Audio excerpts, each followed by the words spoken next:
Hey guys, Backyard Al here. Today I want to talk to you about tomato trellises. But before I do that, be sure to like and subscribe the video to keep garden tips coming in.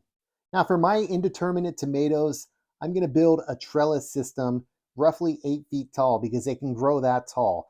And I'm going to use mostly string, and it doesn't have to be weight bearing. It's just to clip the tomatoes on. So right now I'm just building a really basic frame with 1x2s that I've recycled. Now this trellis isn't quite finished, but it's enough to get me started with about 3 to 4 feet. My first crossbar here, I'm going to tie my nylon paracord just in a double knot to get it tight. And then I'm going to drag it down, and while there's still tension on it, I'm going to staple it to the raised bed and then tie a loose knot around that and then re-staple it with a few more staples just to hold it in place. With your tomatoes, you need to determine whether they are indeterminate or determinate tomatoes. I think all of my cherry tomatoes are indeterminate, and I'll explain what that means. I believe most, if not all, of my beefsteaks are determinate or semi-determinate, which means that I would cage those ones. So if you look over here, these ones are caged. These are my beefsteaks.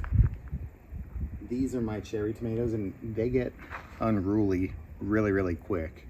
So this is a really quick structure I just built. I'll probably change it throughout the season, but because it warmed up so quick, these things have grown out of control really quickly. Put on a couple inches a day, it seems like. So I need to start clipping these up, and I'm gonna show you how we do that. So I have multiple lines here, and these tomato clips, which I got on Amazon, you can buy these in packs of several hundred, and they're super cheap. And I've been able to use them for 3 seasons now, 3 years, but they get a little bit dry in the sun, so you may have to replace them. I'm gonna show you how to do this, and first how to determine if your tomatoes are indeterminate. So when you're looking at your tomato plants, you can see, we'll call this the main stem. I'm sure it has a different term, and it's actually not the main one, it's off of the main one. But at your 90-degree angles, pretty much, you have a little new plant coming out at the 45-degree angle, right here, right there. Those are the ones that you want to just take while they're young, and you just, using your fingernails, just rip them off. You can see what'll happen is it'll start to turn into a whole new plant, and that's how they grow and get out of control so quickly. So like this one is already on its 3rd branch down here. I'm going to clip that one, and you'll have to go back and do this several times throughout the season. And what that's going to do, that's going to keep just one main vine or stem coming off this direction. So these are my photosynthesis branches. They're just there to collect the sunlight. They're not going to grow really any beyond this.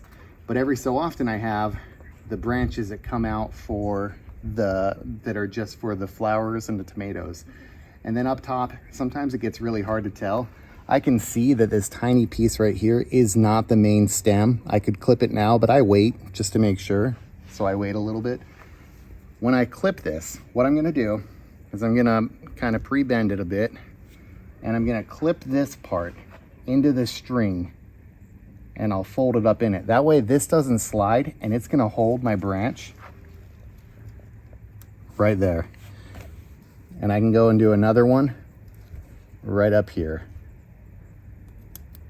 And now what I'll do is I'll train this vine all the way up. Now I'll have to build this up 8 feet probably. Your indeterminate tomatoes, if you take care of them, they can grow 8-10 feet. And so I will easily get 6 to 8 feet out of each vine that I take care of. So I'll just train this one all the way up this. Now I don't want to overcrowd because that's probably going to cause issues. So I'll have to cut some of these, find out which ones I want to keep. But I'll just go down, and from here I will just clip out the rest of them up to this level, and then I need to build out the next level pretty quick because this guy's already there pretty much.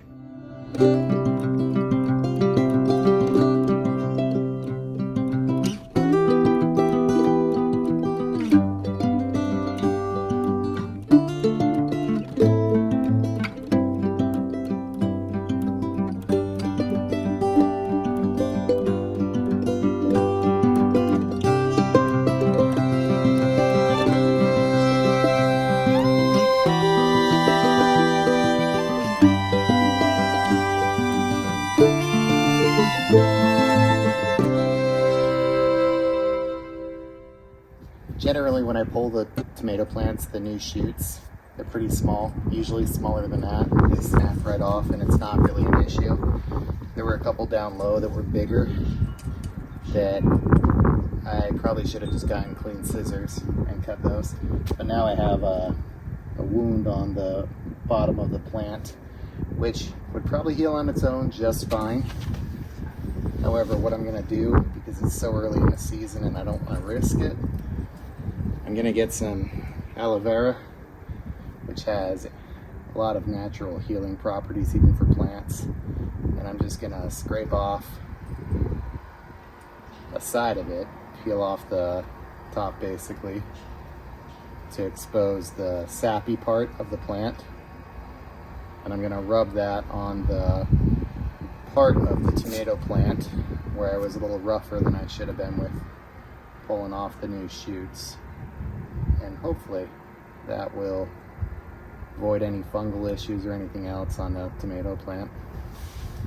So I'm just opening it up so that it's aloe vera. It's kind of gross, but I'm just gonna put that all over the spot where I was a little too forceful. I think there was just the one. Everything else seemed pretty good. So this is just to kind of get it started, or eventually I'll train them all up so they're all going up their own stream so that they're not overcrowded. If they get overcrowded, then you're more likely to get fungus on the tomatoes. It's going to cause problems for them. They're not going to get the light they need to fully ripen. So you want to just keep them nice and spread out for good airflow, good light, and that's just going to help keep the plant healthier. So I still have to build up the top part here. Like I said, these will grow 8 feet easily. So I'll get started on that. Not today, some other day.